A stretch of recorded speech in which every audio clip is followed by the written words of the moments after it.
Hari Om and welcome to all the divine Atmajyotis. So as part of our Vedantic Dhyana, today we will contemplate on 3.1 and 3.2 of Sri Dakshinamurthy Stotra. Citram Vatta-Taror-Muule, Vrddhaah Shissyaa Gurur-Yuvaa, Guros-Tu Maunam Vyaakhyaanam, Shissyaas-Tuc-Chinna-Samshayaah.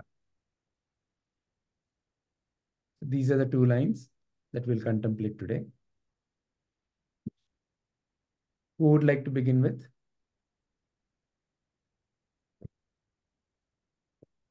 Padmaji?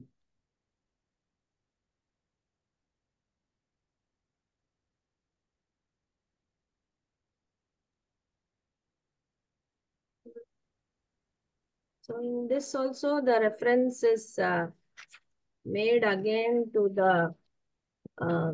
the old Shishyas, the young Guru, and the Vatta-Vriksha also.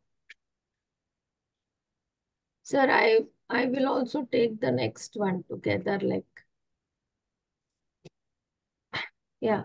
So silence and how the samshaya or the doubts are eliminated. How I connected this old students here is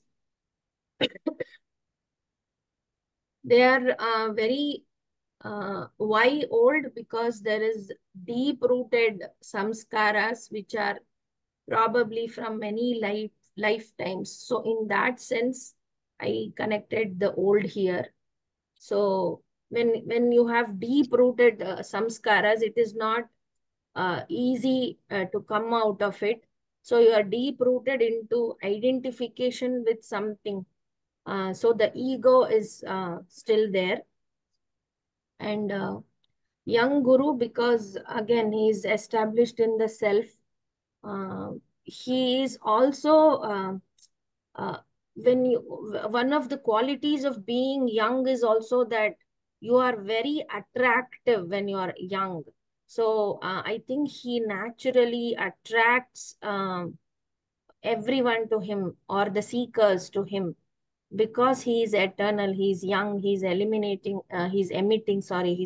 that kind of radiance, which is very attractive to the seekers.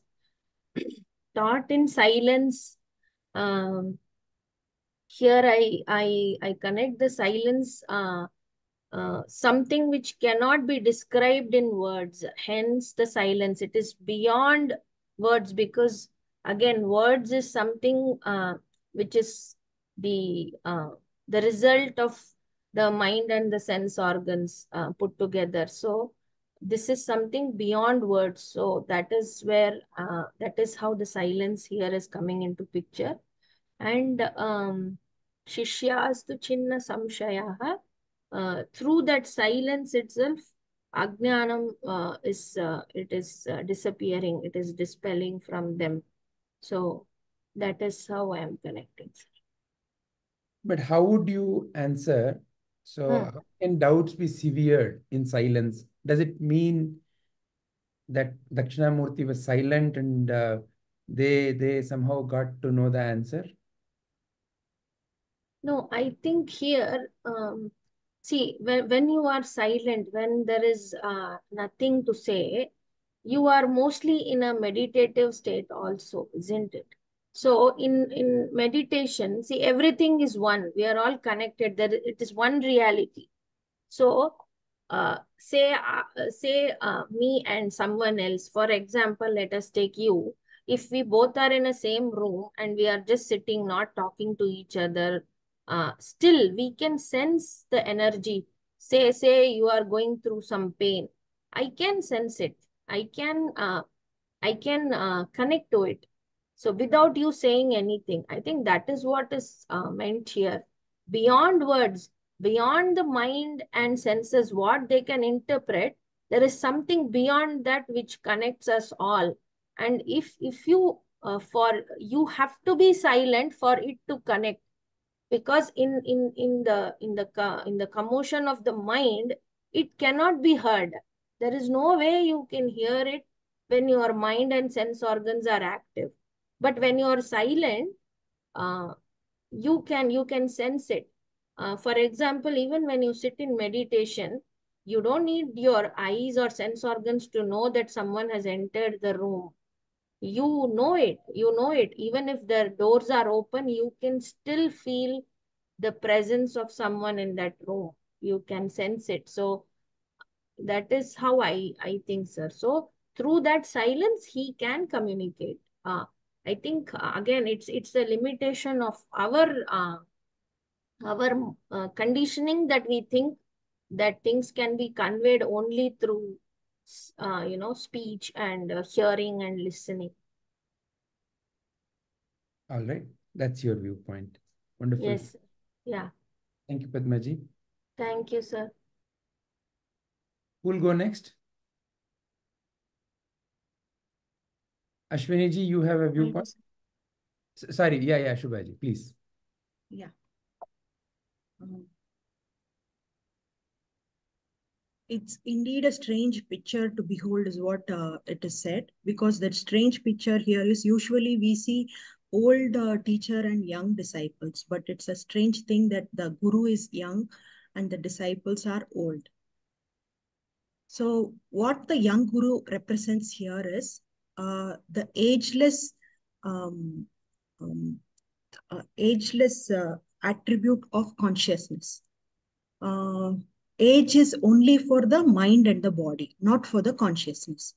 So that is what it represents when they say young guru, is what I understood.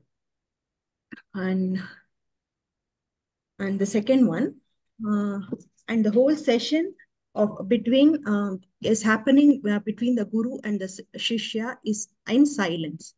I agree with Padmaji on that the silence is, they say no, silence is, speech is silver, silence is gold. So that is what I understood from this. And I would like to quote one of Ramana Maharishi's quote. Silence is of four kinds. Padma, you can relate. Just 2 days back, we shared. Silence is of four kinds: silence of speech, silence of eye, silence of the ear, and silence of the mind. Only the last is pure silence and is the most important. So that is what Sri Dakshinamurthy is telling us here. Only when the mind is silent. Can you repeat the four silences? Shall I forward it in the group? You can do that. Yeah. But right now, okay, is there a message? Yes. I'll just forward it, sir. Yeah. So that you can, if you want, you can project it. Yeah.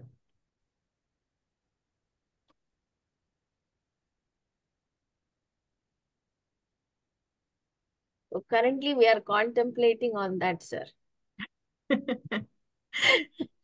We had a long discussion 2 days back on this, me and Padma. So for me, there was a simultaneous discussion going on karma also with sir. So the two things together got,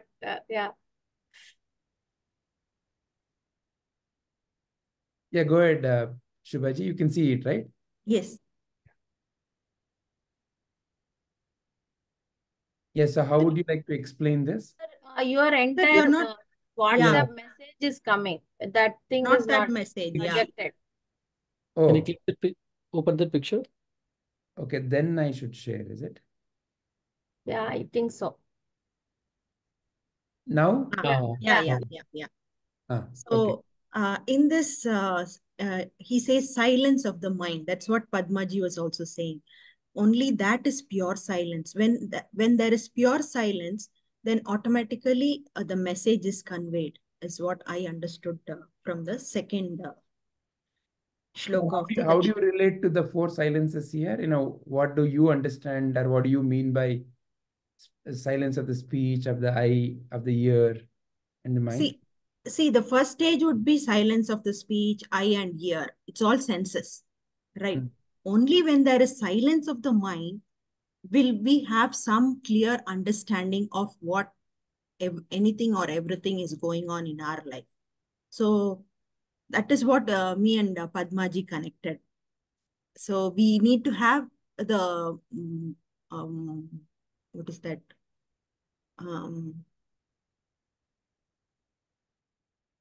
We need to realize that we need to realize that silence of the mind will help us in having a peaceful life. Okay, so let's go a little deeper. So what exactly is meant by silence of the speech? Does it mean that you stop talking? No, no, no. It doesn't mean stop talking. What is not required, we don't have to talk. And what is meant by silence of the eye? Silence of the eye is what is not required, in the sense what you feel is not good. You don't have to see. So you close your eyes. Close your eyes. It need not be physically close your eyes. You can ignore or you can just walk off from that this thing. You need not see it. Okay. But what if the sight is still in front of you? I can always walk from that place. No, sir. I have the choice. Say you cannot also walk. I may be seeing it, but it may not be going inside, right? Your eyes are open. Yeah. So what do you do? Okay, all right. Okay, I have the choice of closing my eyes, or I can just totally see that there are cases wherein you will be seeing an object, but the other person may think that you are seeing the object, but you are actually not seeing the object. I don't know if I'm able to put it clearly that way. And how do you relate to silence of the ear? Silence of the ear is bedvadad kelbada.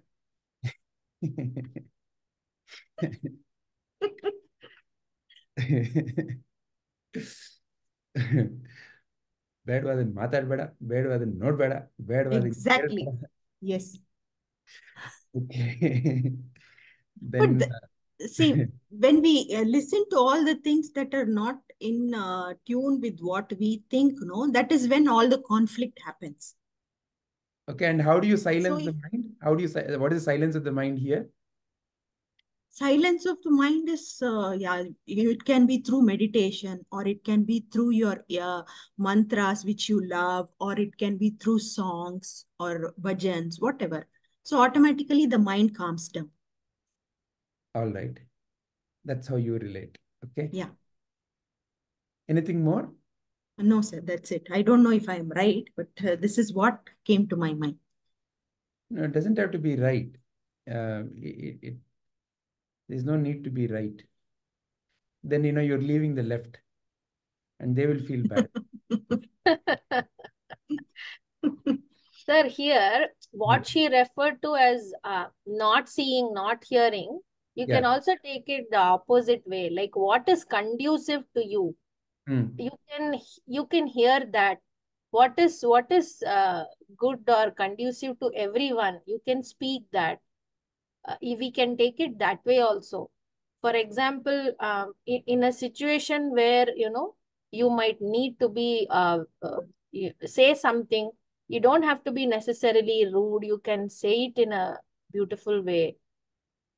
You can instead of seeing a movie, you can choose to read a scriptural book or something that is helping you evolve. We can take it in that sense also. As far as seeing is concerned. Yeah, no, for anything, isn't it here? All the four, it is like that, isn't it? For example, you speak lovingly, you speak with kindness, you speak with compassion in your heart, with empathy. You can see what is good for your eye. Those kind of things is what is. I think you can take it in that way, because when you don't want to see something, or when you want to avoid something, there is also something you want to see, isn't it? Like it is always, there is a contrast in everything. It goes together. So if we ask, okay, if I don't want to speak like this, then how do I want to speak? How what do I want to listen to? Like she said, you can listen to beautiful songs, you can listen to chantings, you can listen to mantras, you can listen to talks by the great people. So automatically, I think when you filter all the senses, there is a filtration of the mind happening because the mind is coloring the senses. So in that way also, silencing of mind is happening other than the meditation and all the other things that she spoke of. Very nice. Thank you, Shubhaji. Thank you, Padmaji. Who would like to share next? So we are actually contemplating these two shlokas, Rupaji, Hari Om. And during that, Padmaji and Shubhaji introduced this message also. So in a way, it's connected. So therefore, we are taking up these three things to kind of look at it. So you can also share your viewpoints on what does Ramana Maharshi mean here.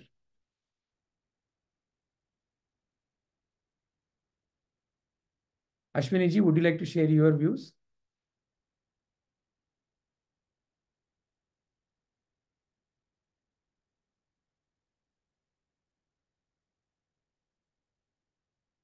We are not able to hear you, Ashwini ji.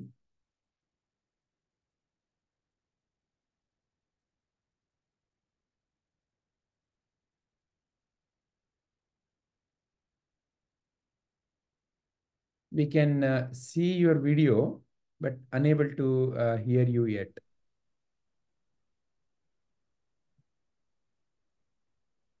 Hari Om, sir. Hari Om, everyone. Hari Om, Rupaji. Hari Om. No, Ashwini ji, we are not able to hear you.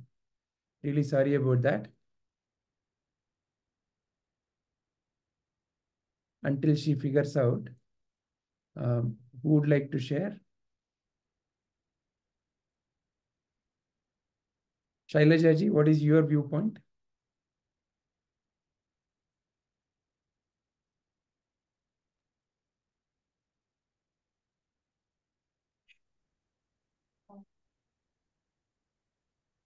So actually, as per this 3.1 shloka, I understand that for jnana or knowledge or wisdom, to know more knowledge on that particular vidya, we need not go with the age. It is age does not come into picture. We only connect with each other. That is what I understand from this particular shloka. Citram Vatta-Taror-Muule Vrddhaah Shissyaa Gurur-Yuvaa. It is indeed a strange picture to behold. At the root of a banyan tree are seated old disciples or aged disciples in front of an young guru. Actually, every day, what we many a times it happened that we learn something from our children. So I can connect with this. Very nice.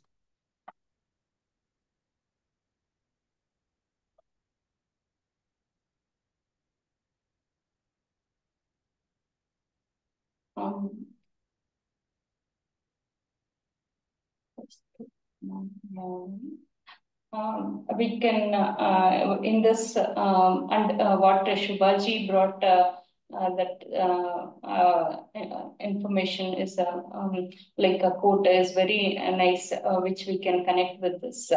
Like we have to silent when we are very much focused on one thing, we always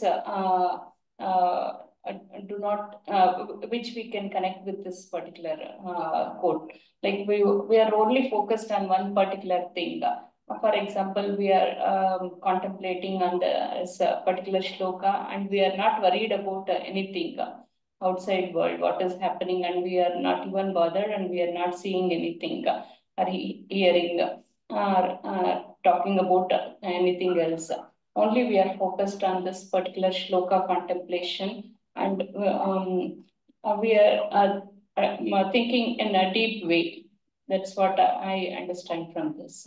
And even Dakshinamurthy, Sri Dakshinamurthy is silent, and disciples are able to connect with him.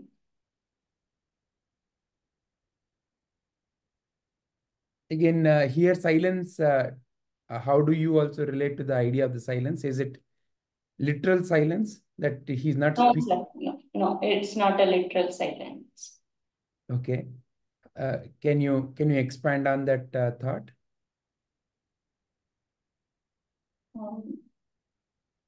And there are many disciples sitting at near his feet, and each one has a different questions, and he is the only sitting, and he has to think what each one has come, and they have need a clarification or what their thoughts. He has to connect with each one, and they have to, he has to read those doubts what they have. And since he is an enlightened master, he is able to connect with each one of them and understand, and he can give more clarification on that, I think, sir. Even I have a doubt on that, how he is able to do that. Okay, all right. Anything more, Shailaja ji? That's all, sir. Thank you, Shailaja ji. Thank you, sir. Ashwini ji, are we able to hear you now? Am I audible? Yeah, you're audible now. Yeah. Okay. So I agree with what Padmaji and Shubhaji spoke. Sorry, I couldn't hear the other people. Yeah, so here we have, I think it's the same thing, Vijayji. And somehow I feel we have discussed this before. I don't know, as part of maybe the starting shlokas. Dhyana shlokas, maybe. Yes, Dhyana shlokas, I think Dhyana shlokas we have done it already. This is also part of Dhyana shloka only, but 2.1 Vata Vitapi Samipe Bhumi Even Bhagi. before that, I remember That, yeah. I remember the same thing. We have discussed this whole thing before. So this particular shloka. First Yes, one, no. Maunam Vyaakhyaanam, Prakatita Parabrahma. Okay, Maunam Vyaakhyaanam, correct. There also, Varshishthante Vasadrushi Avritam Brahmanishtai. Here also it's the same picture. So the picture must be giving you a... No. even Maunam we have Maunam discussed. Vyaakhya, first Maunam sir. we have discussed. Yeah. So it was like a deja vu. I was like, haven't we discussed this before? Are we discussing it for those who have come newly, or how is it?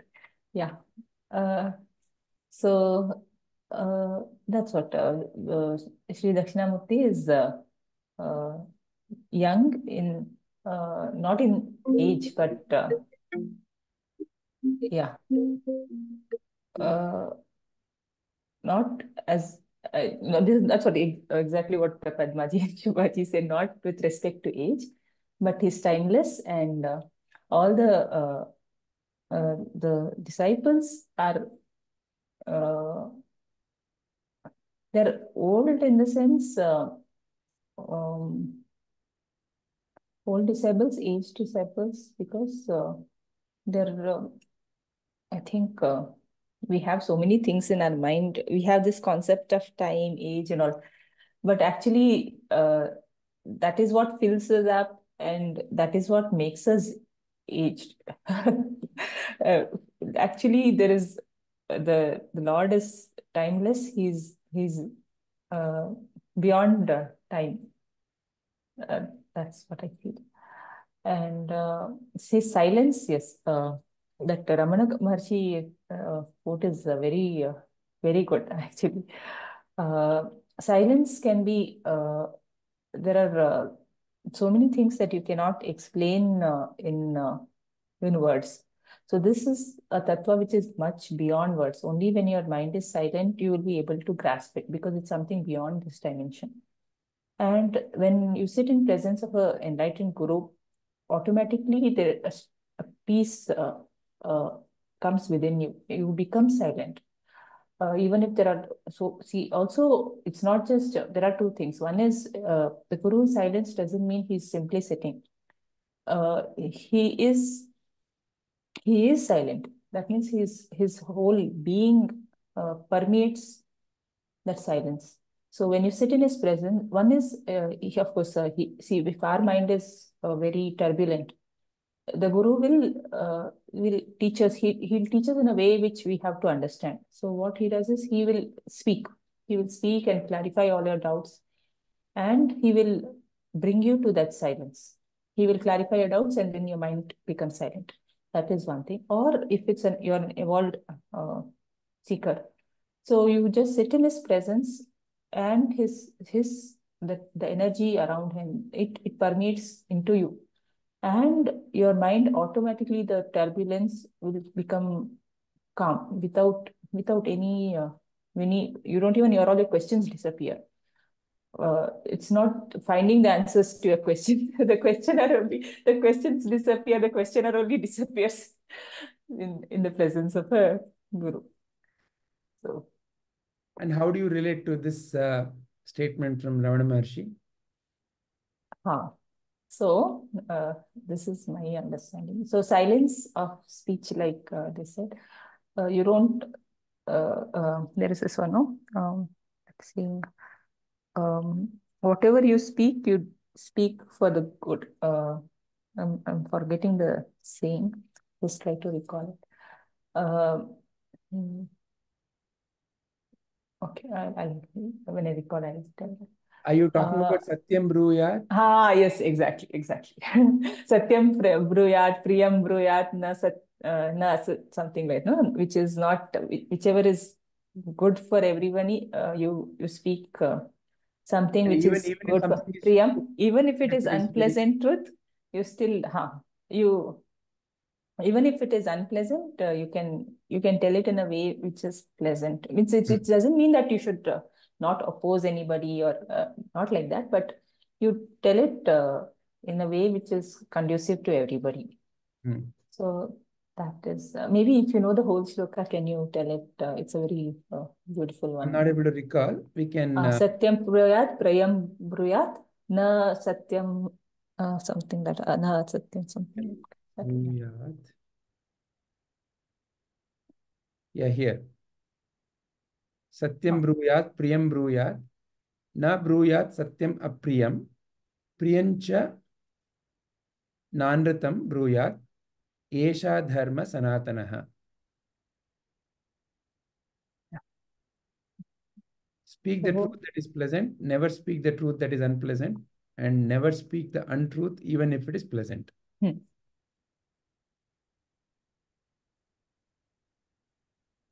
So, yeah, going back.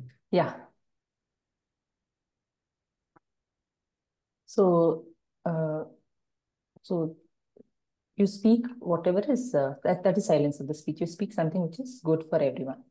But if it is untruth, you still, if it is not pleasant also, if it is just for pleasing somebody, you don't speak it. You speak according to dharma, what is the right thing to do. But it should not, you take care as much as possible not to hurt anybody. Sometimes they may be hurt, but it may not be, it may be for the good in the long run. So, like if you are scolding children, you have to scold them because they don't know it, but it is good for them. It's they don't know it yet. So, silence of the eye, you don't see what is not necessary, like watching maybe TV or too much of maybe news, which you don't want to, which is not good for you. Silence of the ear, like Shivaji said, don't listen to unnecessary things. And yeah, silence of the mind is the highest. You're free from all the thoughts of the past, the future, the turbulence, the worries. So that is the supreme. So if you have silence of the mind, any action what you do will be good for everybody around you. So if you do it in awareness, in the silence of the mind, all the other things are taken care. The silence of the speech, the eye, the ear, everything is taken care. Whatever action you do uh, in the awareness in the self will be for the benefit of everybody around you. Thank you, Ashwini-ji. Thank you. Deepa-ji, what is your viewpoint? It's a strange picture because the old sages, they are sitting down as disciples, and the guru is young. At the root of the banyan tree are seated old disciples in front of a young guru. The root of the banyan tree, I can relate it with the vasanas that we as disciples would be having. And we actually would be trying to get rid of those vasanas as disciples.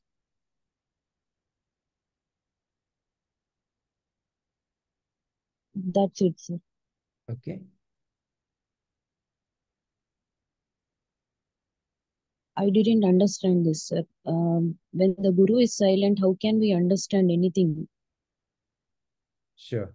How can it take off all the doubts that we have from the minds? Suppose if you are silent, then how can our doubts be clear?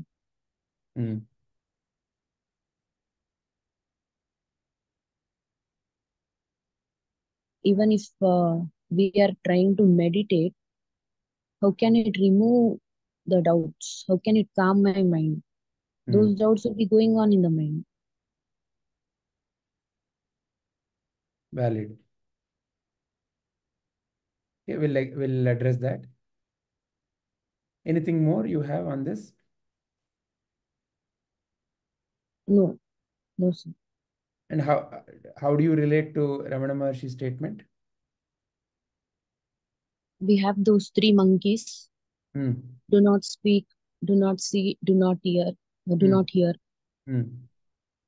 So I can relate it to those three monkeys. And like everyone said, we shouldn't speak anything that hurts others. Then when something in front of us is not good to watch, we need not watch it. And something which is not good to hear, we need not hear it. Even if we get to see something of such, we need not take it to our mind. Or get to hear something of such, we need not take it to our mind. But the silence of mind is the only purest one, because that keeps us calm. And whether it is speech or whatever we hear or see, that may create some kind of disturbance in our mind. Though we are silent, we are trying to not take it to our mind, we may not be able to do it. But when the mind is silent, that will keep us calm and blissful. And why the other two monkeys are left out? Taste and touch? No, there will be only three monkeys there. Then taste. I know, but why do you think these two? Assuming these two are also monkeys, why it is not a 5-monkey problem? Why is it only a 3-monkey problem? That is out of syllabus. Taste.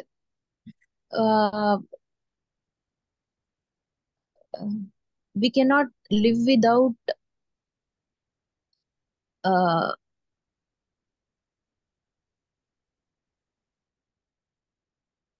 eating. Okay, so Ramana Maharshi is giving concession to the eating. Okay, you can eat, but don't see what you are eating.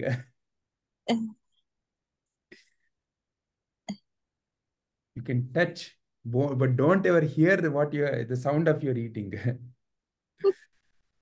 Is that how you relate? Silence of taste. Uh, if I think about silence of taste, Hmm. uh, uh, people who have diabetes, they are not supposed to eat sugar, Hmm. and they'll try to control it by not tasting the sugar. Hmm. They do it in that way. So that may be the silence of taste. But I Hmm. don't know why he has not given that here. Okay. And silence of touch.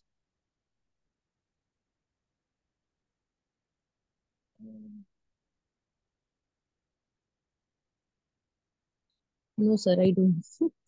Okay. All right. So, Is it related, Vikeji, to some of the things, some of the vasanas, it's there also, it's okay. It doesn't impediment you to reach the ultimate truth. Some of them, let's say like food, I think there is Bhoga Vasana and Bandha Vasana or something that way. So it doesn't, even if you have the vasana of eating food, it's okay. It doesn't, those are minor things which is okay kinds. It doesn't prevent you from but many people get addicted to eating only, no? They're yeah, constantly, but I think it is not a bandha vasana.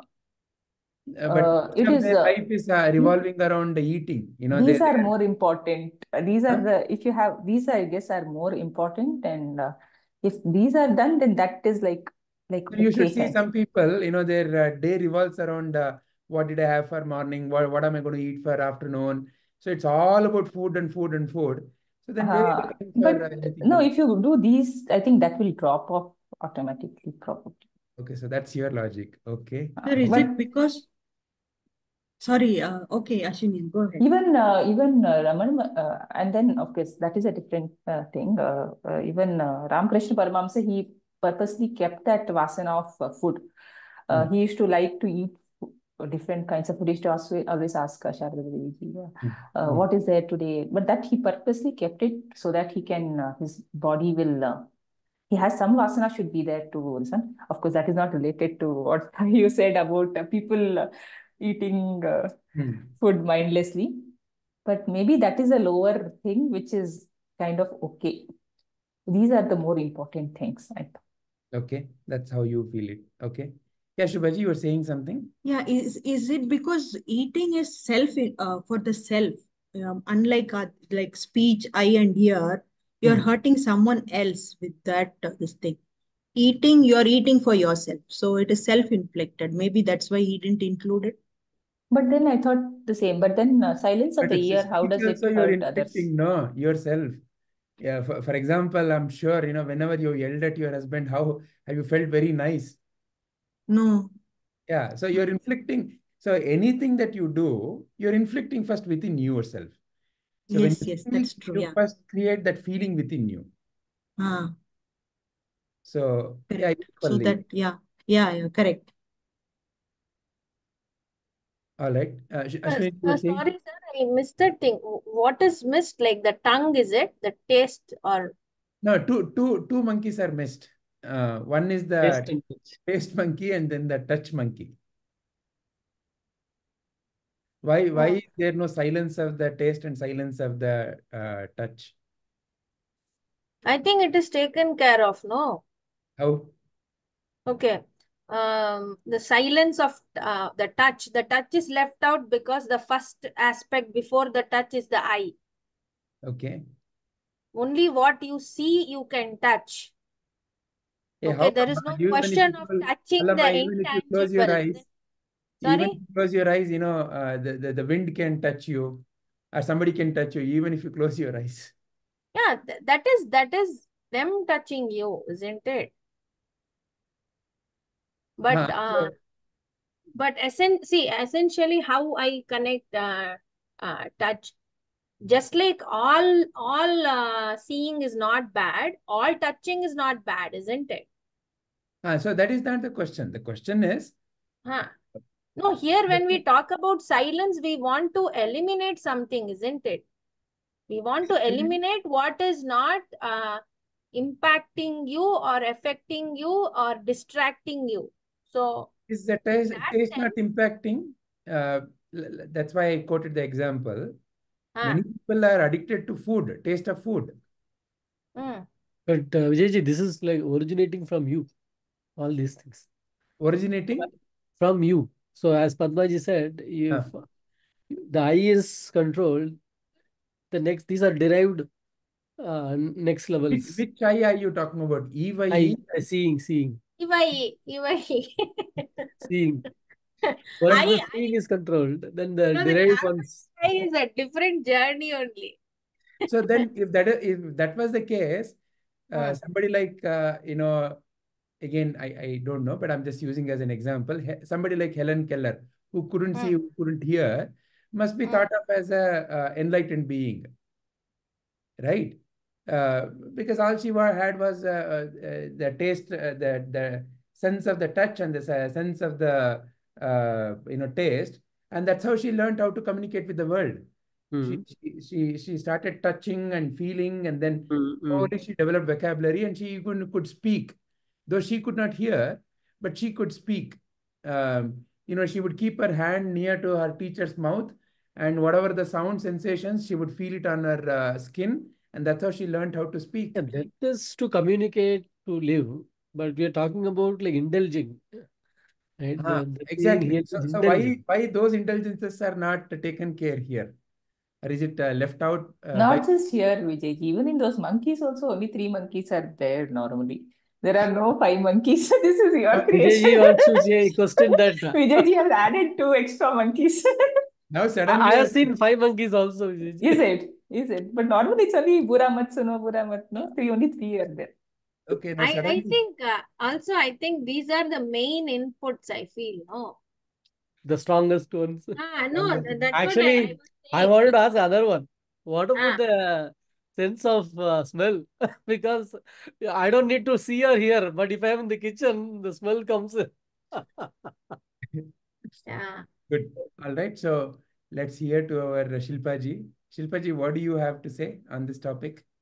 3.1, 3.2 on this question. So like how Padmaji, Shubhaji, Ashwiniji, Shailaji all have Deepaji have put so in further to that I feel that like Shailaji said, like here it is said, it is indeed a strange picture to behold at the root, that is the base of the banyan tree. Vatta-Taror seated old disciples, that is aged disciples, in the front of a young guru. So knowledge doesn't have to do anything with age. At times, even the youngsters, we learn a lot from the youngsters. They are the ones who how can I say, have the updated knowledge, and we at times, because of our rigidness, may at times hold on to our beliefs, our old beliefs. So that is how I look at this shloka, sir. Very nice. Yeah, and it's another point is it's about surrendering also, irrespect of whether the guru is old or young. It doesn't matter. It is what knowledge he is imparting is what it is.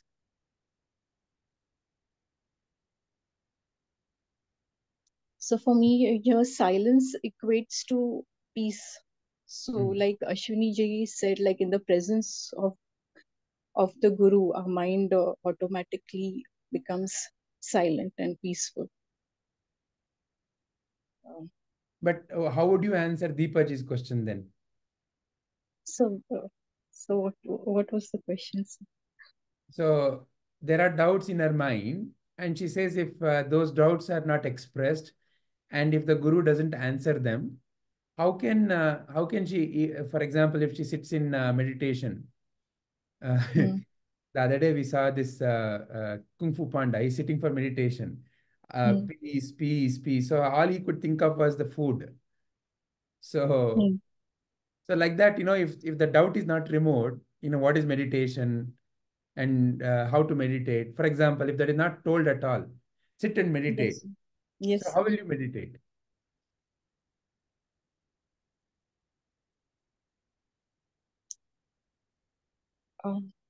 So I feel doubts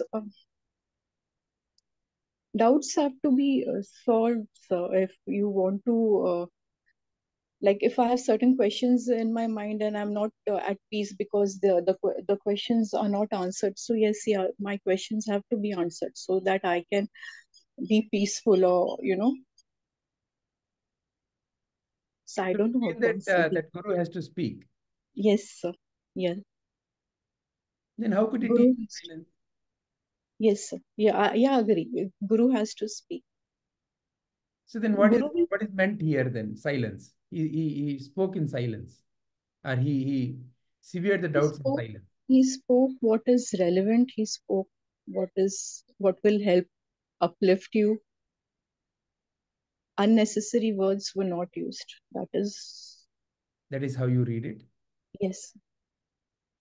Sir, I never sat in front of Prabhuji or in front of you. I don't know if there will be some kind of different experience sitting in front of you all. So I got this doubt. It will be. So sitting in front, does it mean literally sitting in front? Yeah, not online. Not online. Only, Okay, so that's yeah. another question you have. So what does it mean to sit in front? All Yeah. right. Let's understand that also. Yeah.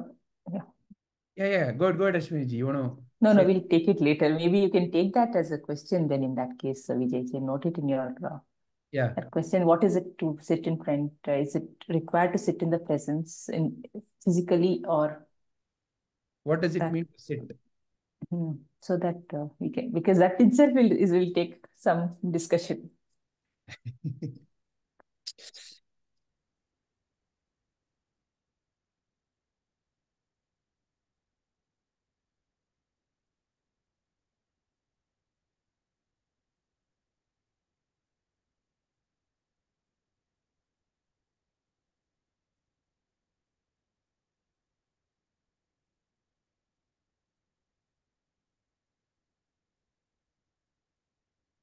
What does it mean to sit in front of realized master? Then the other question is, how can truth be taught in silence? Or what does it mean to teach in silence? Do these two questions capture the whatever you said, Deepaji?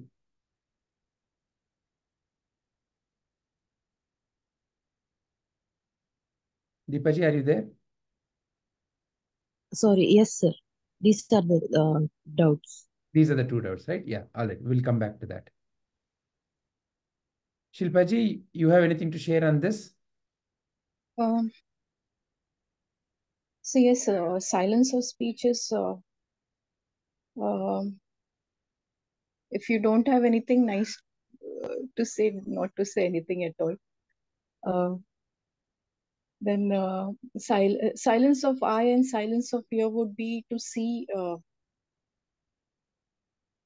what doesn't disturb your mind, because I feel your mind, what you speak and what you see and what you hear is what feeds your mind.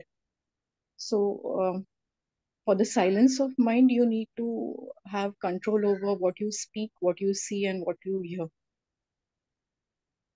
So that's what I feel is silence of speech. And what is your answer for the missing monkeys? Let them be missed. No, those monkeys also have to be Yeah, they have silence of, so that was touch and Touch, food. smell, taste. Yeah. So that also, in that case also, like you have to be mindful. So And yeah. speech is one of the action organ, right? There are other four action organs. Now, those Yes, sir. four monkeys are also missed. So many Yes. monkeys are missed. Yes, yes, yes. Okay. All right. Thank you, Shilpaji. Thank you, sir. Thank you. Rupaji, you have anything to share? No, sir, nothing new. On any of the three?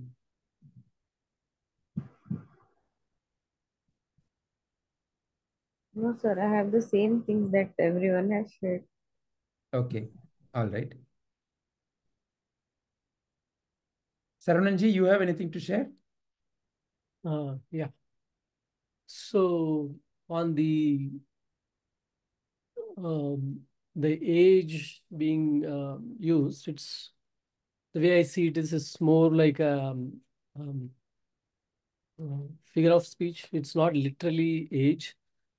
The guru is someone who is, when we say young, is like unchanging. While the disciples old are like the ones like who have gone through this cycle of birth and death and have got tired and like trying to seek the way out. And that's how I see this young and old uh, terms being used. Okay, so and even so this first explanation is like beyond the body level, but even at the body level, I have seen that the mind can drive one old much faster due to stress, tension, worries. While the ones like who are like very clear or calm, um, they they like the body may look old, but they look a lot more graceful, a lot more at peace. So it is even at a body level, I feel the mind has a bigger role to play in the aging. Okay, so that's another point I just want to add.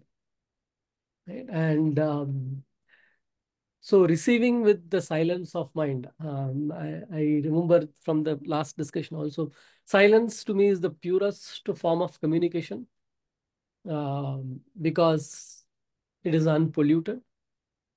At any other communication is like one level below, wherein how does that communication happen? What I want to transfer, I convert it into sounds using some language, using picking words to the best of my knowledge of the words.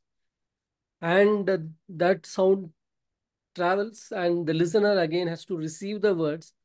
While receiving itself, the listener has to receive 100% of all the sound, because even if they miss one, it's gone. And then again, the conversion has to happen from this sound to the knowledge, which is processed by the mind. And here, to basically become the jnana, right? And here, on both sides, like for a normal communication, the mind is playing the role.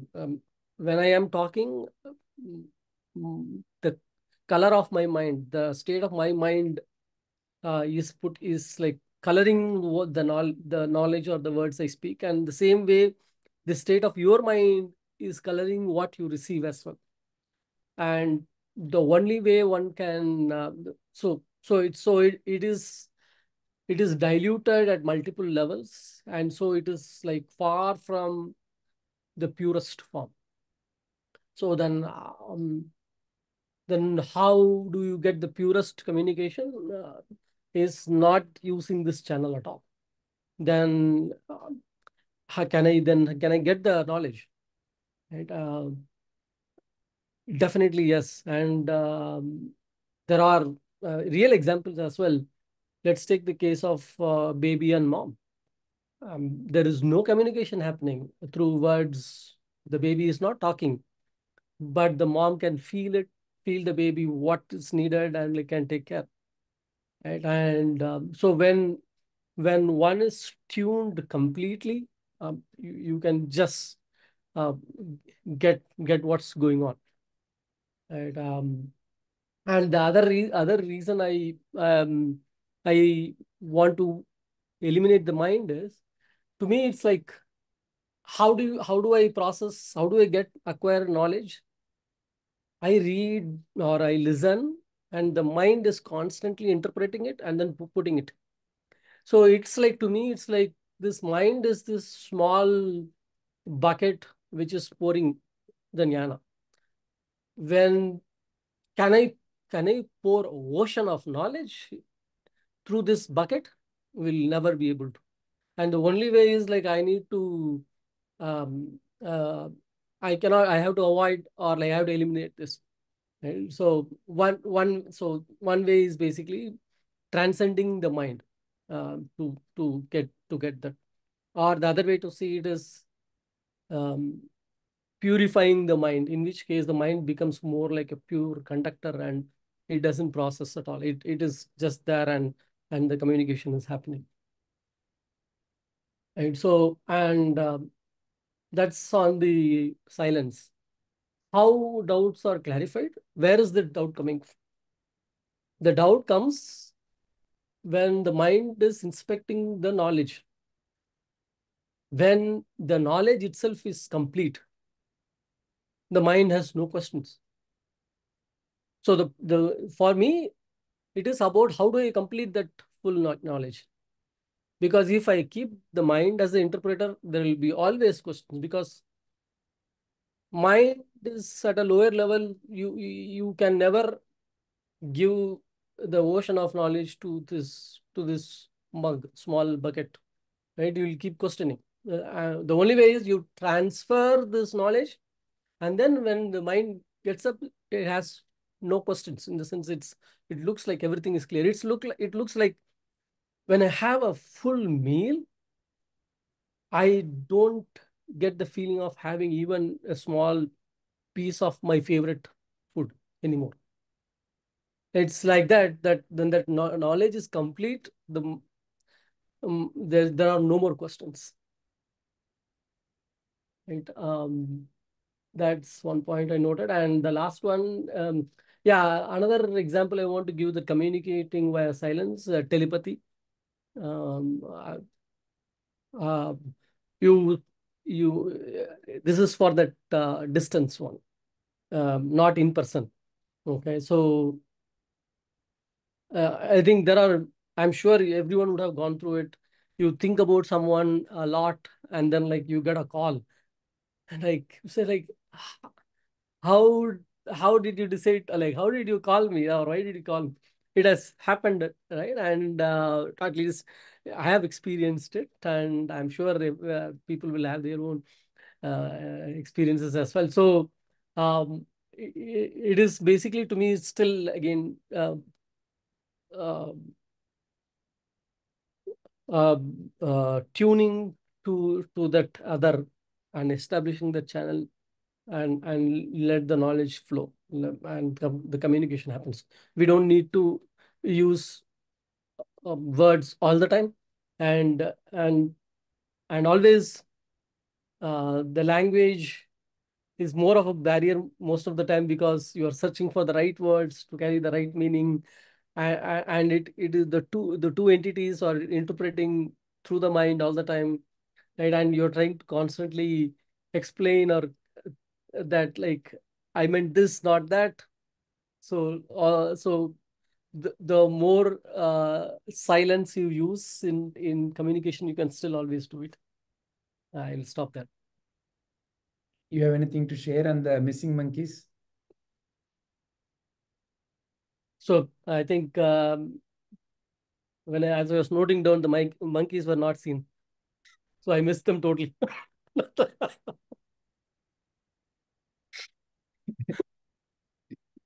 Thanks for the time I got. I kept on writing of like what is running.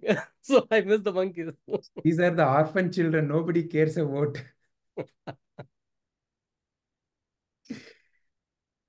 I still feel yeah, it's the seeing,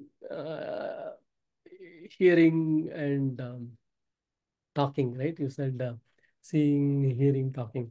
I think those are those three horses that run ahead most of the time. Yeah. All right. Yeah. Wonderful. So I think excellent. So one is we need to realize that like how every one of us have already mentioned, knowledge has nothing to do with the age of the body. The jnana has nothing to do with how one appears like from outside. It can come from anywhere, any source. And jnana is always ever living. So there is no age for jnana. How can you say that jnana ages? There is no old jnana. Of course, relative jnana is like that. What is the right way to dress up? Maybe, in a different age, people would have dressed differently. So maybe that kind of jnana is something that can age, can also become obsolete, right? Paravidya. Here we are talking about eternal jnana, jnana of the universal truths, jnana of the true self, jnana of the world, jnana of you. This jnana can never age. It is as eternal as you are. So that eternal aspect is embodied, is depicted as a young guru. So because our mind can relate better to, again here, who has really seen Dakshinamurthy like this? And how did they videograph all this? So it's coming out from the mind of someone who wants to paint a picture so that certain truth can be communicated. So does Dakshinamurthy look like this? Again, if you are looking for a person like this, it is a never-ending search. So therefore, the aspect of the eternal self in you, which is your inner guru, is represented as Dakshinamurthy, and that eternal guru is the ocean of knowledge and has no age. And our samskaras, our deep vasanas, they are very old. To create the coffee vasana, it took almost like maybe 4 or 5 months. And to create the I am whatever name, imagine, a little child being given a name. It doesn't register it. It takes a lot of repetitions. It takes a lot of time before the child starts recognizing, oh, they're talking about me. Okay, so oh, I am. Then only they start saying I am, that whatever the name that is given. Till then, the child usually many a times refers to itself in a third person.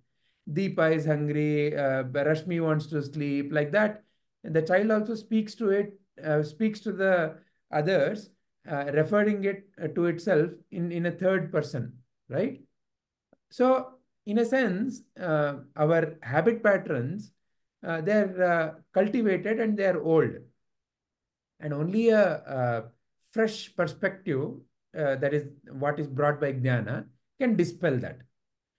And this is where, when dispelling the doubts or the deeply held conditioning, there are various techniques. So silence need not have to be literally thought of as silence, no speech.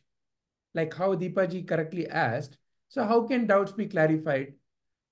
So there are therefore multiple layers or levels or viewpoints or evolution of the seeker. In that way we can answer. So there has to be a clear communication between the guru and the one who's seeking the knowledge in a language, in a manner that is appropriate. And it has to be also particular to the context. See, that is why who is a Sadguru? He is someone who has realized his own nature as silence, So here silence doesn't necessarily have to be communicating in silence. It is his very nature is silence. Your very nature is silence. Your very nature is like the space. Your very nature is silence and space. So to bring your mind to that, because it is in your mind that you're carrying all kinds of conditioning, that I am this, I am that, I am not that. Oh, one day it will happen. I will realize one day. All these are the doubts. Oh, I have done so much of bad karma. Oh, will I ever get liberated? All these are the real questions. And these questions, first of all, have to be addressed in a manner that is appropriate to the current context of that particular seeker and in a relatable way. So Sadguru is therefore very efficient at understanding the current mindset and looking at what kind of examples to give, what kind of practices to offer. So Sadguru will not offer the same practice to everybody, because each human mind is unique. So the one size fits all is a very wrong notion. That is the fundamental problem with certain theologies which believe in one way of realizing truth. Whereas the Sanatana Dharma has always embraced each one is unique and each one's path is unique. Just yesterday I heard one beautiful example. Let's take a jigsaw puzzle. Let's say we are you all see the jigsaw puzzle, right? There are so many pieces. There are jigsaw puzzles which are 5 pieces, some are 500 pieces, some are 5,000 pieces. The more the intricate the jigsaw puzzle is, the thrill is more. Imagine, you are filling the jigsaw puzzle. Is there a particular direction from which you need to begin? No, you can begin anywhere and you start filling. And let's assume another person also wants to participate and they also are filling. They may begin from somewhere else. But when will the jigsaw puzzle filling end? When will that game end? When you have completed. Completed what? No more pieces. And what is that you see? A completed picture, whatever that was meant to be, right? Now, what is the other person seeing? Exactly similar. Completed picture. So each one is seeing the same completed picture, but you started from somewhere. You started filling the jigsaw puzzle from somewhere. So it doesn't necessarily have to be that, there is one particular direction, right? And that's the whole idea of each one's mind is very unique. And according to the vasanas of that particular mind, that is the reason why, some people get attracted to, say, yogic practices. Some people get attracted to bhakti practices. And within yoga also, they get attracted to so many variations. So like that, if you really start looking at even the sadhana marga for realizing the truth, probably this is the biggest offering, right? Like how Prabhuji keeps saying, spiritual super mall is the mall, where you can get really confused. So many techniques are there. So many ways of interpretations are there. So therefore, it is important to address the questions in the manner that is appropriate to that particular mind. Why the baby and the mother are able to feel each other? Because they are in a way, they are in union. They don't feel separate from each other. So when there is no sense of separation, the flow is natural. It is just there. Like in your house, you can move from one room to another without seeking anybody's permission. But if you're going to a movie theater, that fellow will stop you there. Show me your ticket. Okay, it shows 7 people. Where's the other 6 people? So like that, and then he'll also want to search you to make sure that you're not carrying a gun or a bomb or something. So all these things happen. No, it all depends upon, therefore, the context. Who's involved? So silence here doesn't necessarily have to be taken literally. However, Sadguru is silence. Sadguru is the space. So he is pointing you to your inner silence. He's pointing you to your own space-like, unlimited, expanding, never-ending form. He's pointing you to your own eternal nature. And that cannot really be described. How can you describe infinite? How can you describe silence? So in that sense, his speech will point you to that truth. And you can get established in that.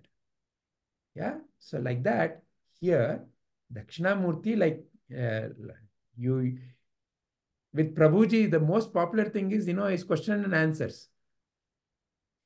So those who have doubts will have to first get it clarified. And removal of the doubt points you to your own inner truth. That is the most important thing. Your truth. You are silence. So he's not speaking in silence. He's not simply being silent when you ask a question, but his answer points you to the silence within you. And he is already silence, nothing but silence. So that is what can be seen from this. And as to the missing monkeys, that's simply a question to instigate. If you really think about it, what is Ramana Maharshi talking about here? Fundamentally, he's talking about cultivating the Sakshi Bhava, being a witness consciousness. That's an initial practice. So you are a witness to all the sensations. You have 5 senses from where you get sensations. And any of the sensation can trigger various behavior patterns within you. And the behavior or the action is what gets expressed through your 5 action organs. So being a witness helps you to see what is the sensation coming, what is the thought process that is arising, and what is the action that is being prompted. So it helps you to be above the sensations and the actions. And ultimately, what is the source of the mind? When you think of a mind, so you see a person coming in front of you, and you also may smell something.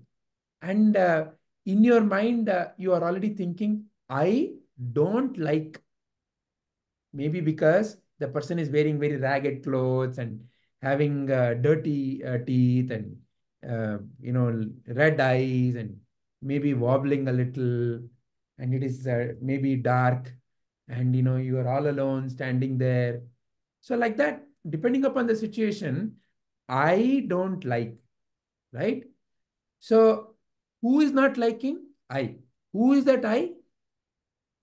So sensations do not have a problem. It is the I, who I think I am in that situation, who has the problem in any given situation. It is not what I'm receiving from my senses that is the problem. It is who I think I am that causes all the problem in the world in any given situation. So for example, this particular mobile, if somebody takes and drops it, it is this fellow who would probably be shouting at whoever dropped. Maybe none of you would have any problem with that. Why? This is mine. This is not yours. Ilya.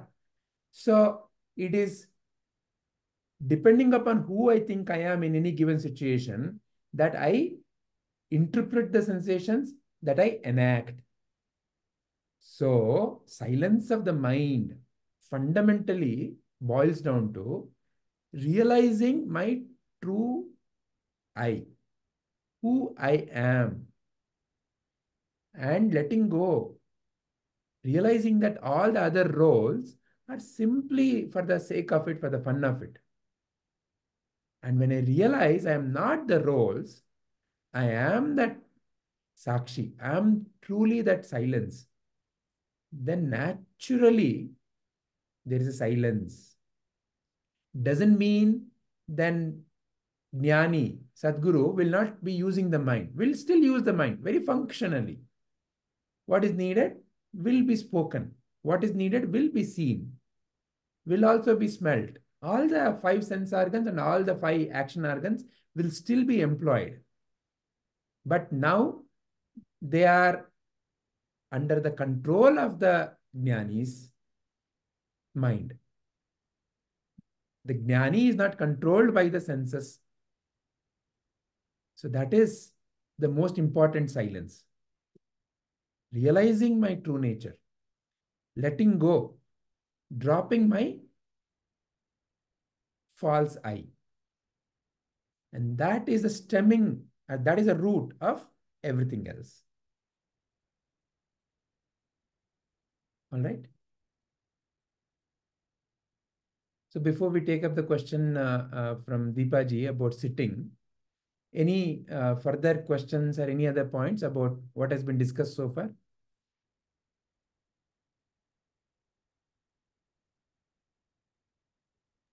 No, Vijay. All right. Then shall we end the contemplation of this particular shloka here? And then we'll move on to taking up, or should we take it up as part of the same discussion? Deepaji's question about sitting. What do you all feel? Yes, sir. We'll take it up? Okay. Part of this only, yeah. Part of this only. Okay. Yeah. Sure. Sir, we also have to take up question of Shilpaji, I think 2 weeks back, that self-actualization and self-realization. Self-realization. Yeah. Yeah. So do we go in the same order, or because this question seems to be fresh off the oven, shall we address this? Yeah. Yes, sir. Yes, sir. Okay. So, yeah, who would like to share your view?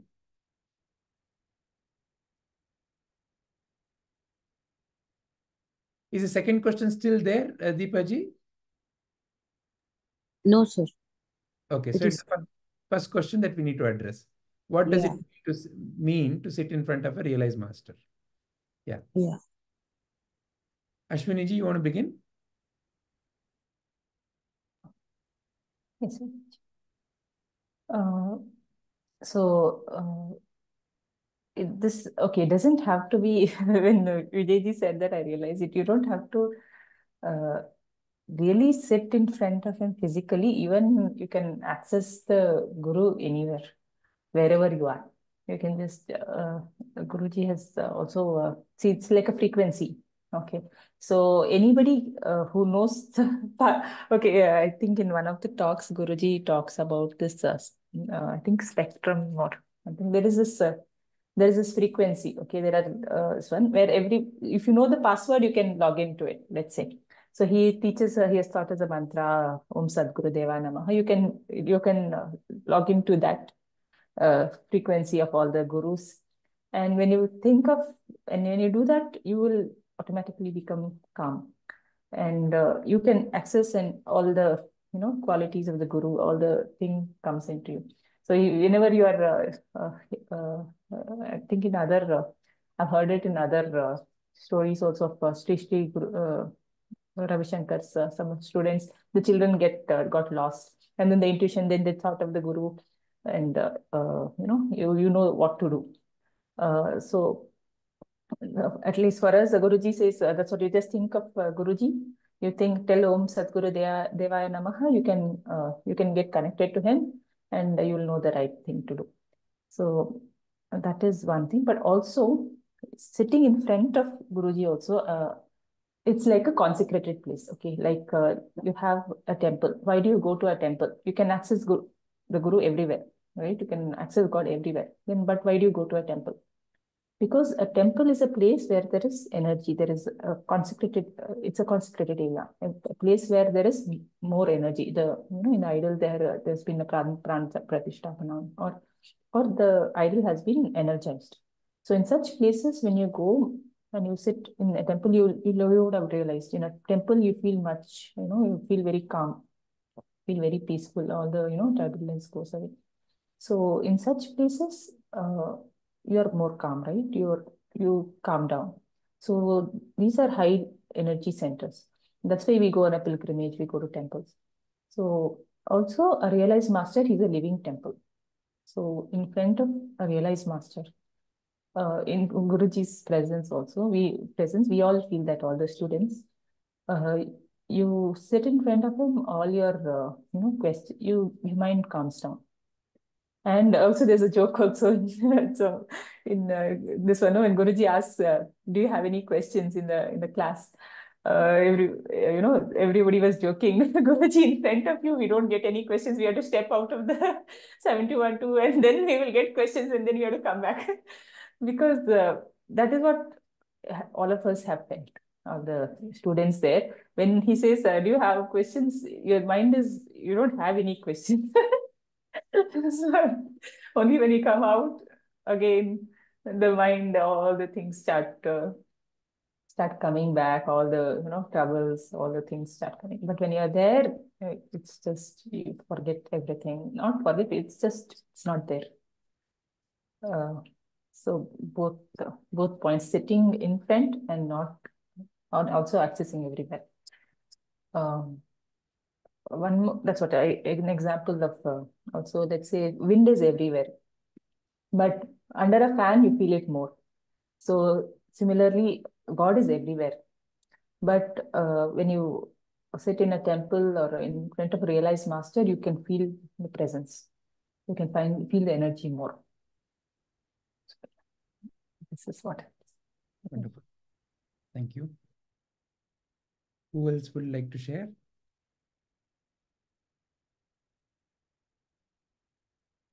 Padmaji, Shubhaji, Saranji, Deepaji. Sir, I want to listen because I think for me, I have, except for the functions of light of the self, I have not got the opportunity to sit in front of Guruji like that, like say during a class or anything like that. So the atmosphere itself will be different, right? Than what, like usually I meet him only at that clubhouse in SFV, right? So I would like to listen to maybe you also, because I think you all come in direct contact with him more frequently, right? So I really I don't have much to say on that, sir. But one thing, what how I connect to whether it's Prabhuji or whether it is to Gurudev or whether it is to my Baba, for me all three are one. So for me, how it is, if I'm in a problem, um, I have never sat in presence of Gurudev also, but I feel that when I truly need and I call, uh, help is given to me. So that is how I connect, because ultimately uh, you need clarity, and that moment can be any time, isn't it? It is not necessary that only when I sit in front of him. Like Ashwini ji said, when we sit in front of them, maybe nothing is there, everything is good. It is in times when we function that we need the guidance, the what to do, that kind of question. When there is, you need a guidance, and I think they speak from within. When you really need help, that help is given to you. So that is my experience till now. So I also wanted to add, that it also depends on your, see, there's this dry wood, wet wood, dry wood concept, right? Wet wood will take a long time to catch fire. Dry wood will catch easily. So if this is with respect to the seekers, if you're still in the beginning stages, you're not adequately, you have not reached a state, it becomes difficult for you to grasp easily. So in that case, presence of master is better. See, in that, or else actually, theoretically, sorry, you can access Guruji anywhere. Okay. But it also depends on the state of mind you are in. So sometimes if you are sitting in front of the Guru also, like I said, no, that Dhyanalinga we had gone, and then it depends on your mind. You sit in front of the Guru also, but your mind is thinking of something, it may not work. You may not be able to soak in that energy. But if your mind is, if you're and sometimes when your mind is calm and even when you're not in presence of Guru, you can still connect. So also that's what it depends on the seeker also, and what state of mind they're in. To see, if you go to an ocean with a cup, you'll be only able to take only a little bit. But if you go with a bucket, you will be able to take more. So when you go in front of a Guruji, if you are not adequately the sadhana, you're not in that level yet, you will not be able to take in much. But if you have done a lot of sadhana and you're able to grasp more, or you're in a peaceful state of mind, you will be able to grasp more. You will be able to get more also. That in front of sitting of the Guru, I'm saying. And then also, like Padmaji said, see, when you're in the life situations, you think of Guru, he will definitely help. Guru will come, it will in many forms. You don't know, it may be like a message, it may be like somebody calling you. It will come and you will get guidance in any way. So both the things are there. One is there are actually many permutation combinations. Maybe I'm confusing and I'm not able to tell it in a clear way. But one thing is you are not in front of the Guru. Will you still be able to access the Guru? Yes. And also there again, it depends on whether you're wet wood or dry wood. Wet wood may not be able to access, or you may need some or wet wood, or maybe even the mantra to access wet wood or dry wood will need a mantra to access the Guru also sometimes. Sometimes without the mantra also you can do. Then again, sitting in front of the Guru, there again, whether you're able to, he's the energy. This is a temple. Okay, he's a temple, living temple, but living God. But whether you are able to get his thing again depends on that, how you are in front of him when you're sitting physically in front of him. Sometimes we are able to grasp it. Sometimes we are not able to. That has been my experience.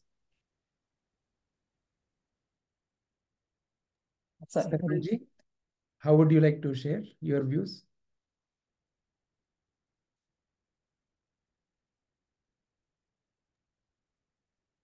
Who is it?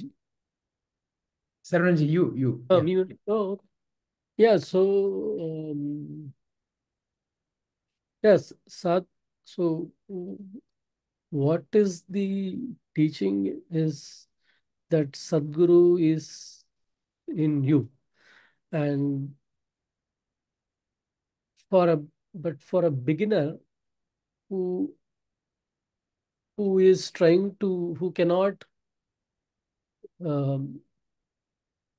who is used to getting everything by seeing, it starts, you want a form, and that form, physical form, is what you see through a Guru. Right? And again, as Ashwini ji said, like in the presence of the realized master, that silencing happens. Even I never get questions through all his sessions. I have tried. We'll say like what questions I have tried many times. I don't get, and I keep thinking that there is something with me that I cannot get questions. And the way I feel it's like uh, yeah,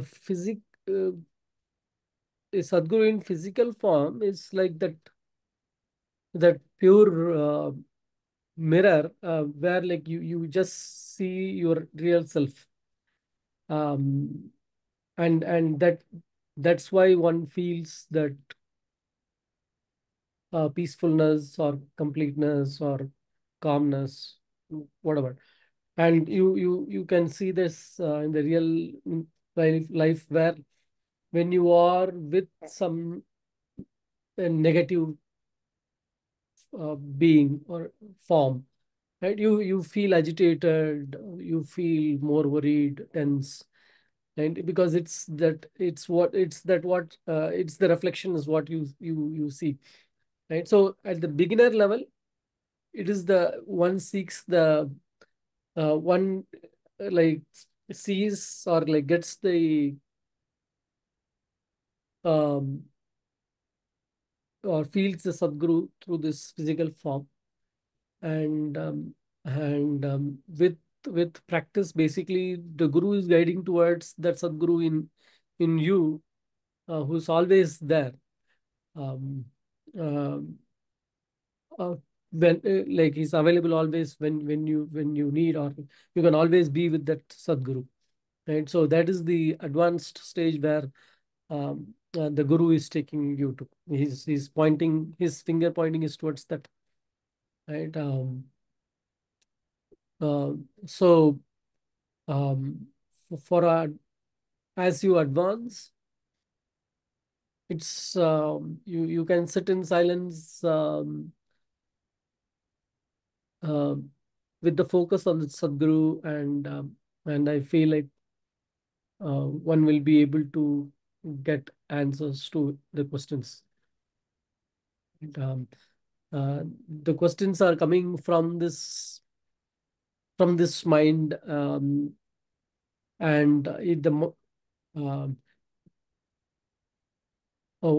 unless the mind gets unless the mind is calmed down, you will never be able to get the answers. That's where like the physical form helps, because it is because the mind is used to the physical form, and there also definitely, if you can go with two states, because mind is always coloring, and if you are if in doubt, even in front of a realized master, you are not going to get it's like, as Ashwini said, you are in front of the ocean, but you are just carrying this small mug and standing there, right? And the other way, like if you go in front, even with the belief that, you know what, uh, with that open mind, say, right, that like I'm going to um, take whatever it is, right, and the effect is a lot more. Yeah, that's what I would say, Gigi. Thank you.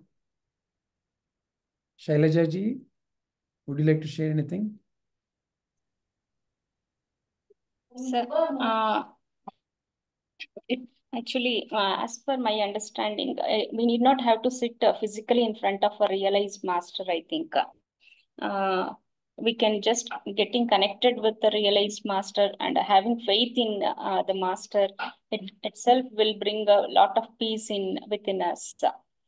And it even happened with me in the initial stage, like and before attending this Atmajyana classes, and after attending, which brought a lot of transformation in me, that actually those changes I can see from others who are interacting with me.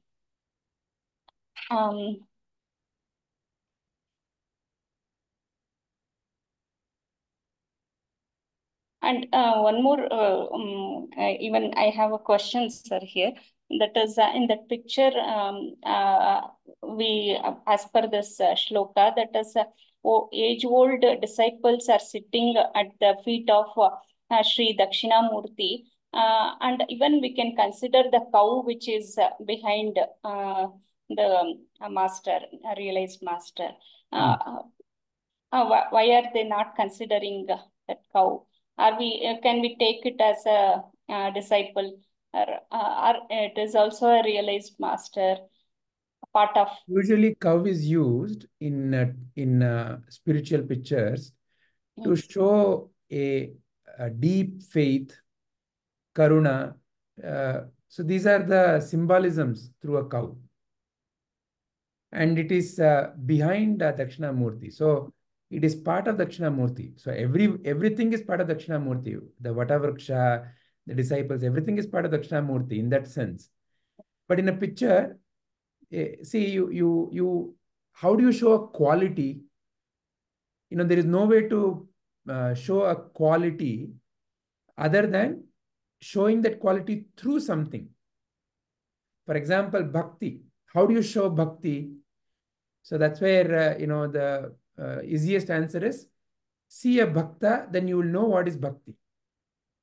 Like that, in the typical spiritual pictures which depict divine beings, different symbolisms are used. So why Saraswati is holding Veena?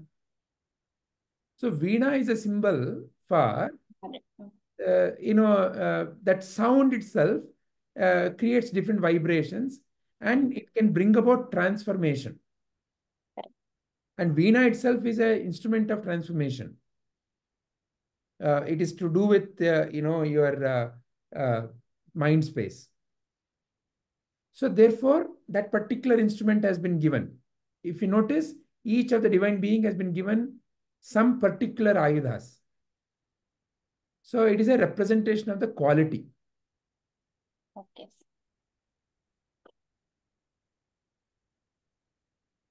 All right. How about Shubhaji? What is Shubhaji's viewpoint on this question? I have no points, additional points, sir. Okay. Shilpaji, you have anything to share? No, sir. No. Rupaji?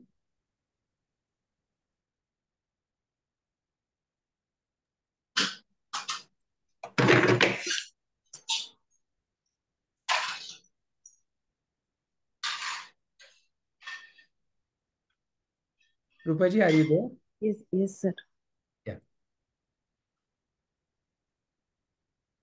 You have anything to share on the question that is being discussed? What does it mean to sit in front of realized master?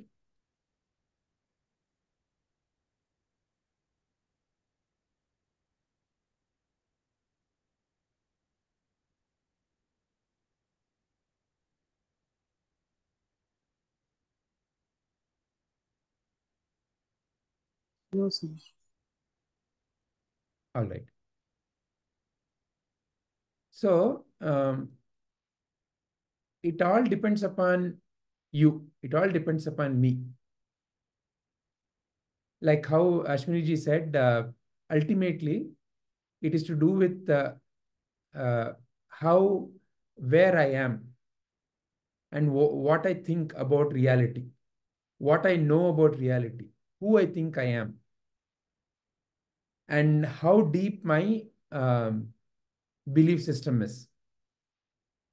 So, Guru, Sadguru, is both in time and beyond time, is both in space and beyond space.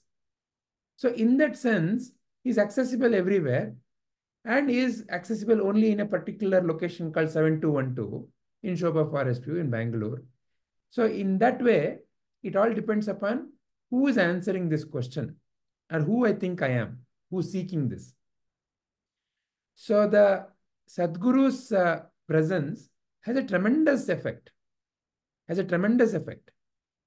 because Sadguru is an embodiment of the silence, of the peace. So the disturbances that I am somebody has completely vanished in that Sadguru. So in that sense, Sadguru is a pure space in which is like a pure vacuum in which everything will be sucked out. So like how, Ashwini ji or Saravanan ji said, it kind of helps you get connected to your true inner nature. However, that has to be also helped by the right jnana. Without jnana, if you simply sit, nothing happens. See, it is like the Gita press. the printing machine must have by now printed millions, maybe billions of Bhagavad Gita books.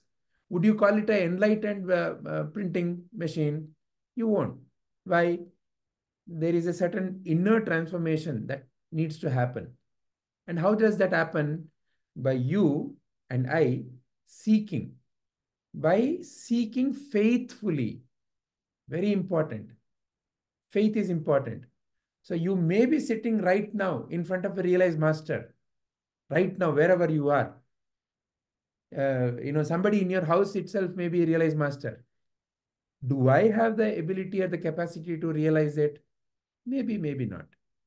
So therefore, it all depends upon the context of the questioner, of the seeker. Does sitting in front of realized master help? Absolutely, it helps. How? It first of all helps to bring down the chatter in the mind. It helps to see something beyond all the chatter. It's like, why do you go to a movie? So that, away from all the other distractions. You can see a movie in a small mobile also, but the experience will be that much lesser.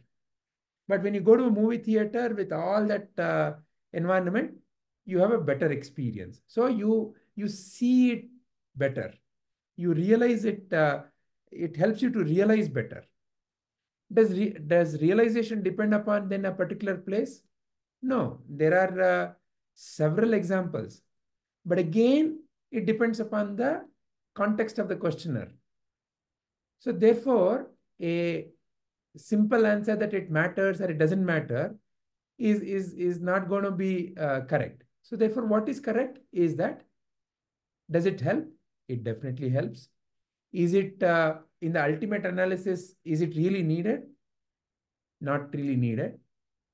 But does it help to evolve to that stage? It definitely yes. It's like the question that was asked to Buddha. Somebody came and asked, is there God? And he said, absolutely no. And as soon as he went away, all his Shissyaas said, oh, that is the answer Buddha is giving. Then in the evening, somebody else came. Is there God? Yes, absolutely yes. And then the Shissyaas got really riled up. How could you give one answer in the morning and another answer in the evening? So the Sadguru's answers are to cut the conditioning. Because Sadguru is not interested in my knowledge or your knowledge. It is to do with cutting the conditioning that is tying us to the limitation that I am something, I am somebody. So the only thing that Sadguru is interested in is the surgery. So if you are truly seeking the answer, then the surgery will be done in many different ways. And Sadguru is not limited to time and space. And Sadguru is not who lives in 7212 in that sense. But it does come through 7212. So like that, it's a little puzzling answer, right? Is this entire discussion and viewpoints helping you, Deepaji? That's what ultimately matters. Yes, sir. I'm So still a wet wood. What is the clarity you are getting? That I'm still a wet wood. I need some time to get dry. All right. But is the question clarified to you? Yes, sir. Yes, sir. All right. Shubhaji, you were saying something. Sir, the realized master need not be somebody who has put in lots and lots of years of practice. A realized master can also be somebody who may not be in this path but will be realized, right? So therefore, okay, let's understand what are we meaning here. See, there may be a realized person, a realized being, sorry, who is not into teaching. We are not talking about such a being here. Yeah. Okay. So we are talking about a Sadguru. Who is a Sadguru? Someone who is established and someone who has taken up the role of helping others to realize it. So, which means there is a teaching aspect, right? So, in that sense, the teaching aspect requires a teaching skill, no? Yeah. Cooking is a skill. So, as you Yes. keep cooking, your skill improves. Yes. So, in that sense, Sadguru is someone who is established in Brahman and who has mastered the art of realizing the mindset of the seeker and how to address that mindset. So, in that sense, the teacher aspect of a Sadguru is eternally in the making. Oh, if I'm not a good teacher, then I can't become a realized master. No, not that. Sir, I also wanted to add here, but the presence is there, no? Whether you decide to see, that is the choice that the realized one makes. How I want to spread it. Like we have What different I want kinds. to, yeah, exactly. So, Ah, see, for but example, King Janaka decided to continue to function as a king, said to be a completely realized being. So, like that, it depends upon what role that one decides to take up in the life. Now, coming back to what I meant, Shubhaji, see, any skill aspect of you, please see, any skill aspect of you is a constantly work in progress. You can never say that, I've attained completeness in a particular skill. Can you? Agree. Yeah, we can't do that. Yeah. In that sense, for example, for a little baby, if I take little water and mix little sugar, for a little baby, wow, you've given me sugar water. How did you do it? For the little baby. Whereas, maybe for your grown-up baby, biryani. Mom, how did you make this biryani? So tasty, so nice. So it all depends upon, therefore the context in which, we are seeing this, observing this. But what is important is that the master is established. And the master, out of the deep compassion, is stepping out to help. No, why I asked this question is I have something in my mind like I'm not a good teacher. So that's why I asked the question. So if I don't teach well, then I can't be realized. It's out of personal this thing I asked, but I do realize it's not connected. Yeah. So, Shubhaji, that is your mind putting all these coloring there. Yes, I agree. I agree. Yes. you can put any adjective to yourself. You can believe in any adjective. But you are that. So, bad teacher, good teacher, how does it matter? What matters is, does it help someone? Does it really enable another being to transform? Yeah. Even the bad and good is also my thought. Yeah. Now, who will ever come and give you a certificate? You are a good teacher, or the other certificate, you are a bad teacher. Both are certifications from you. Yes. Got it. Yeah. So when did you become a good mother? I don't know. I have to ask my children. No. The day you decided, I will give my best to my child, you have become a mother. That's all that matters. You never thought in terms of, am I a good mother or a bad mother? All you had was care and concern for your children, and may the best be done through me to my children. That's all the attitude of a good mother is. True. No way, any of your child will ever come and say that, hereby I'm awarding good mother certificate to my mother. When two people are living with each other, you see the hills and the valleys. Yeah. Depending upon the color of their own mind, they see, oh, those aspects of you are good. These aspects, no, not so good. So there is never a good mother, never a good anything in life. So, but do you have the care and concern? That matters. Really feel for them? Mm. Then right thing will happen through you. Yeah. Thank you, sir.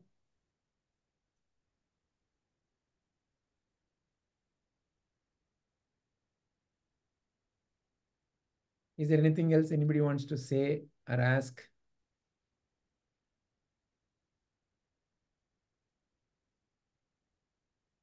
Once again, we have to be thankful to our Deepa ji, no? Yes. So she brings up all these questions and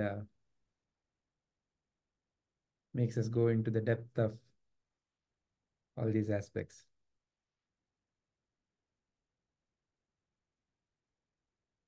Great. Shall we end our contemplation for today? Hari Om.